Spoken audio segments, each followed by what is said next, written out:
अस्सलाम वालेकुम। मैं हूँ शाहीन और आप देख रहे हैं आशियाना शाहीन का। जीते रहिए, हंसते रहिए, मुस्कुराते रहिए और देखते रहिए आशियाना शाहीन का। कि शाहीन के आशियाने में शाहीन ने रखी है, शाहीन आंटी ने रखी है बहुत सारी वो मालूमात जो आजकल के बच्चों को नहीं है। जैसे बादशाह हारून रशीद के बारे में बहुत सारे ऐसे वाक़यात, क्योंकि वो थे अल्लाह के बहुत ज़्यादा करीब, नेक रहमदिल बादशाह। और उनकी जो मलका थी ज़ुबैदा, वो भी बहुत ज़्यादा नेक और रहमदिल थी और उन्होंने बहुत बड़े बड़े काम किए। और भाई जैसे हैं शेख सादी के तमाम वो वाक़यात जो आजकल के बच्चे नहीं जानते। और इसके अलावा बहलोल दाना, मौलाना रूमी और बहुत सी ऐसी शख्सियात जिनके बारे में हमारे आजकल के बच्चे नहीं जानते। तो मैंने सोचा क्यों ना आपका जो है आप लोगों को बताऊं कि हमारे हाँ, हमारे लोगों में कैसे कैसे बड़े बुज़ुर्ग थे जो अब इस दुनिया में नहीं रहे, लेकिन उनका नाम अभी भी इस दुनिया में है और वो नाम ज़िंदा रहेगा हमेशा हमेशा ता क़यामत, क्योंकि वो थे अल्लाह के दोस्त। और अल्लाह के दोस्त जो होते हैं ना, वो इस दुनिया से चले जाते हैं, लेकिन वो अपना नाम और अपनी शोहरत इस दुनिया में छोड़ जाते हैं। वो कुछ ऐसे नेक काम करते हैं और उनके कुछ ऐसे वाक़यात होते हैं जो ता क़यामत तक हम भूल नहीं सकते। तो आज जो मैं वाक़या सुनाऊंगी आपको, वो ऐसा वाक़या है जो कहना चाहिए कि हज़रत बहलोल के बारे में है। बादशाह हारून के ज़माने में जो वज़ीर थे और बाद में उन्होंने वज़ारत को खैरबाद कह दिया था और फ़कीर बन गए थे, जंगलों में निकल गए थे, अल्लाह से इस तरह करीब हो गए थे कि उन्हें ये ज़िंदगी अच्छी नहीं लगती थी जो दुनियावी थी। तो वो अपनी दुनिया में मगन हो गए और लोग उन्हें थे तो बहुत अक्लमंद और बहुत ही समझदार, लेकिन कुछ इस तरह रहते थे कि लोग उन्हें मजजूब कहने लगे थे, दीवाना कहने लगे थे, दाना से दीवाना कहने लगे थे। पहले तो जब वो अच्छी बातें लोगों को बताते थे, वज़ीर थे तो, बादशाह के वज़ीर थे तो लोग कहते थे कि वो बहुत दाना है, हर बात का हल निकाल लेते हैं मिनटों में, हर गुत्थी को सुलझा लेते हैं मिनटों में। लेकिन जब वो दीवाने हो गए, अल्लाह ताला से बातें करने लगे, लोग उन्हें दीवाना समझने लगे, तो वो बहलोल दाना के नाम से मशहूर हो गए। और बहलोल दाना ने एक दफ़ा एक इंसान की जान बचाई गधे को किताब पढ़ाकर। अब गधे को भला गधा किताब पढ़ सकता है, लेकिन देखिए कि उन्होंने एक शख्स की जान बचाने के लिए गधे को कैसे किताब पढ़ाई। आज मैं आपको वो वाक़या सुनाती हूँ कि उन्होंने अपनी अक्लमंदी से एक शख्स की कैसे जान बचाई और गधे को कैसे किताब पढ़ना सिखाई, और गधे ने किताब पढ़कर कैसे उस पर तबसरा कह लें या ये बता दें कि उसने ऐलान किया कि भाई मैंने ये किताब पढ़ ली। हो गए ना हैरान भाई ये सुनकर के गधे को भला कैसे किताब पढ़ना आ सकती है। तो भाई वाक़या कुछ यूँ है कि एक दफ़ा बहलोल जो थे ना, वो कहीं से गुज़र रहे थे कि पीछे से अचानक आवाज़ आई, बहलोल बहलोल 1 मिनट रुक जाओ, मेरी बात तो सुनते जाओ। बहलोल ने पलट कर देखा तो एक बहुत ही परेशान हाल शख्स खड़ा हुआ था। तो बहलोल से कहने लगा कि बहलोल मेरी मदद करो, वरना बहुत जल्द मेरी गर्दन उड़ा दी जाएगी और मैं जो हूँ वो मर जाऊँगा। और रोने लगा। बहलोल ने पूछा, भाई हुआ क्या है, आखिर बात तो बताओ। उस शख्स ने कहा कि देखो, मैं अपनी ज़बान की जो हिमाकत है ना, उसकी वजह से मैं बुरी तरह फंस गया हूँ और मेरी गर्दन उड़ा दी जाएगी। हुआ कुछ यूँ कि हाकिम वक्त का दरबार लगा हुआ था। हाकिम वक्त के पास सब बैठे थे, मैं भी बैठा था, कि वहाँ पर एक शख्स आया जिसके पास एक बहुत ही खूबसूरत गधा था। तो सब उस गधे के तारीफ़ करने लगे, क्योंकि वहाँ बहुत सारे जो थे हाकिम वक्त के जो थे ना खुशामदी थे। और जो शख्स गधा लाया था ना, तो वो उसको खुश करने के लिए और हाकिम वक्त को खुश करने के लिए कहने लगे, ओहो ये गधा तो बहुत खूबसूरत है, कोई बोला गधा बहुत चाको चौबंद है, कोई बोला ये गधा तो बहुत आला नस्ल का है। मैंने सोचा कि भाई मैं क्यों पीछे रहूं, मैं भी गधे की तारीफ़ कर दूं तो आके हाकिम वक्त की नज़र मुझ पर भी पड़ जाए और मैं भी नज़रों में आ जाऊं। तो मैंने उनकी बस मेरे मुंह से निकल गया कि ओहो ये तो बड़ा पढ़ा लिखा भी बन सकता है, पढ़ लिख सकता है, इतना आला नस्ल का गधा है। अब हाकिम वक्त ये बात सुनकर चौंक गया और जो चारों तरफ लोग बैठे थे ना, वो जो इस शख्स के दुश्मन थे, वो उन्होंने और बढ़ा चढ़ा के बोलना शुरू कर दिया, बढ़ चढ़ के कि भाई हाँ हाँ, अगर ये गधा पढ़ सकता है तो क्यों ना इसी शख्स के हवाले कर दें। और जो है ना आप इस शख्स के हवाले कर दें ताकि गधा पढ़ लिख जाए तो इसमें और खूबी पैदा हो जाएगी। हाकिम वक्त ने वो कहा उस शख्स से कि भाई सही है, इस गधे को तुम पढ़ाओ। और ये कह के गधा उसके हवाले कर दिया। जब उसके हवाले कर दिया वो घर लेकर आ गया तो परेशान, बहुत परेशान के भाई मैं कैसे पढ़ाऊँ, गधा भला पढ़ सकता है कभी।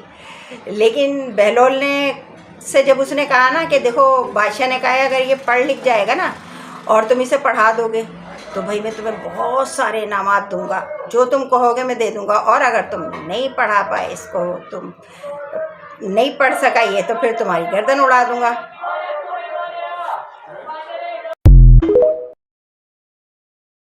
अब तुम ही बताओ बहलोल कि मैं कैसे अपने आप को बचाऊं, क्योंकि भाई गधे को तो मैं पढ़ा नहीं सकता। बहलोल कहने लगे परेशान नहीं हो, मैं कुछ तरकीब निकालता हूँ, कुछ सोचता हूँ। ये कह के वो खामोश हो गए और थोड़ी देर के लिए कुछ सोचने लगे। थोड़ी देर बाद ही बहलोल ने सर उठाया और कहा बात सुनो, मैं तुम्हें एक ऐसी तरकीब बताता हूँ कि ये गधे को तुम पढ़ा सकते हो और ये पढ़ा लिखा गधा बन जाएगा। उस शख्स ने हैरानी से बहलोल की तरफ देखा और बहलोल ने उसे तमाम तरकीब समझा दी। वो शख्स जो था ना अपने घर चला गया और थोड़े दिन बाद जब वक्त मुकर्ररा पर हकीम वक्त ने उसे बुलाया दरबार में कि भाई आ जाओ गधा लेके, देखो तुमने उसे कैसा पढ़ाया है। तो वो शख्स खुशी खुशी लेके गधे को दरबार में चला गया। अब जब दरबार में पहुंचा ना तो तमाम नज़रें जो थी उस शख्स पर और गधे पे थी। सबको पता था कि गधा तो पढ़ नहीं सकता, लिहाजा आज जो है ना ये शख्स, इसकी गर्दन उड़ा दी जाएगी, जो ये बहुत ज़्यादा बोलता है। और लोग उस शख्स से बहुत ज़्यादा जलते थे। उसने क्या करा, गधा खड़ा करा और गधा के साथ ही उसने किताब निकाल दी। अब जब किताब निकाली ना उसने और रखी तो गधे ने क्या किया आपको पता है? गधे ने पहला सफ़ा पलटा, दूसरा सफ़ा पलटा, फिर बराबर सफ़े पलटता रहा। और जब किताब ख़त्म हो गई तो उसने किताब को बंद किया, अपना मुंह उठाया और जैसी वो आवाज़ निकालता है ना, बोलता है, ज़ोर ज़ोर से बोलना शुरू कर दिया। उस शख्स ने कहा देखो भाई, इसने किताब पढ़ ली है और अब ये इस किताब पर कर रहा है तबसरा, और मैंने जैसा किया था वादा और मैंने वो करके दिखाया। अब दरबार में जितने भी लोग थे ना सब बहुत हैरान थे और बहलोल भी वहाँ मौजूद थे और मुस्कुरा रहे थे।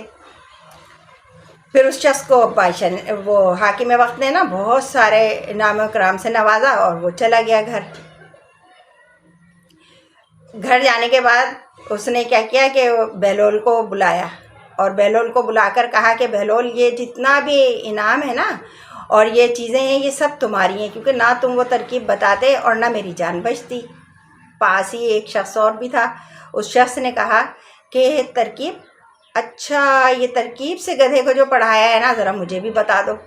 तो उस शख्स ने सोचा कि भाई अब तो इनाम इकराम मिल ही गया है मुझे, क्यों ना मैं शख्स को बता दूं कि ये राज क्या है।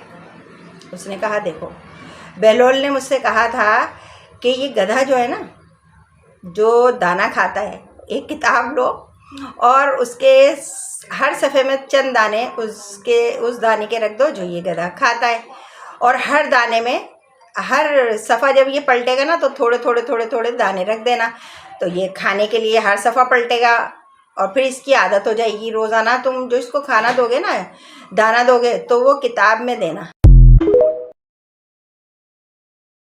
इस तरह जो है ना ये गधा आदी हो जाएगा किताब में खाना खाने का। और भाई जो है मैंने इसी तरह किया कि जब मैं दरबार में इसको लेकर जा रहा था तो मैंने हर सफ़े में दाना रख दिया, लेकिन जो आखिरी सफ़ात थे ना वो मैंने खाली छोड़ दिए। अब हुआ कुछ इस तरह कि जब गधे ने सफ़ा पलटा ना अपनी आदत के मुताबिक, उसमें थोड़ा सा दाना था वो उसने खाया, फिर दूसरा सफ़ा पलटा, फिर खाना खाया, लेकिन वो पलटता गया और थोड़े थोड़े दाने खाता गया। अब दरबार में लोग समझ रहे थे कि ये सफ़े पलट रहा है यानी ये पढ़ रहा है, लेकिन आखिरी सफ़ात में दाना नहीं था। उसको गुस्सा आ गया, उसने जल्दी जल्दी सफ़े पलटे दाना तलाश करने के लिए। जब दाना नहीं मिला ना तो उसने मुंह उठाया और चिल्लाना शुरू कर दिया। बस इतनी सी बात थी। दरबारी समझे कि ये किताब पढ़कर और अब लेक्चर दे रहा है, तबसरा कर रहा है उस किताब पे। तो बहलोल दारा ने इस तरह उस इंसान की जान बचा ली, वरना हाकिम वक्त उसको सर उड़ा देता उसका। तो बहलोल दाना के ऐसे ही बहुत सारे वाक़या सुनने के लिए जो है ना शाइन आंटी के चैनल को कर दीजिए सब्सक्राइब। जब आप सब्सक्राइब करेंगे तो मेरी हर आने वाली नई वीडियो आप तक आसानी से पहुंच जाएगी। और बेलोल दाना के अलावा मैं आपको सुनाऊंगी मौलाना रूमी के भी बहुत सारे वाक़यात। अगर आप सुनना पसंद करेंगे कमेंट्स के ज़रिए मुझे बताइएगा। मौलाना रूमी, शेख सादी और ऐसे ही बहुत सारी शख्सियात जिनको हमारे बच्चे नहीं जानते, जिनके बारे में हमारे बच्चों को पता नहीं है, सिर्फ मेरे हम उम्र लोगों को पता है। तो भाई हमारे बच्चों को भी पता होना चाहिए ना इन लोगों के बारे में, और इन लोगों की बातें हमारे जो नई नस्ल है उसको भी मालूम होना चाहिए, जो हम सब भूल चुके हैं। इसलिए मैं ये कोशिश कर रही हूँ कि ये बातें आप तक पहुँचा सकूँ। अगर आपको ये बातें पसंद आती हैं, मेरी वीडियो पसंद आती है, तो भाई सब्सक्राइब करने के साथ साथ अपनी खूबसूरत राय का इजहार करना नहीं भूलिएगा। और आपको इन लोगों के बारे में, जिन लोगों के बारे में मैं बता रही हूँ, अगर कोई मालूमात है तो वो भी मुझे बताइएगा, ताकि मेरी मालूमात में भी इजाफा हो सके। क्योंकि मैंने एक महदूद जो किताबें पढ़ी हैं, मेरी मालूमात भी वहीं तक है, क्योंकि सदियों पुरानी बातें हैं जिसमें मुख्तलिफ़ किताबों में मुख्तलिफ लिखी हैं। तो मेरे ख़्याल में आज की वीडियो जो है ना, वो बस यहीं तक होनी चाहिए, ठीक है ना। अब इंशाअल्लाह ज़िंदगी रही तो फिर मिलेंगे अगली वीडियो तक के लिए। अल्लाह हाफिज़। हंसते रहिए, मुस्कुराते रहिए, खुश रहिए, और भाई इन लोगों के बारे में जानते रहिए जिन लोगों के बारे में मैं आपको बताने की कोशिश कर रही हूँ, समझाने की कोशिश कर रही हूँ। तो बस अल्लाह हाफिज़।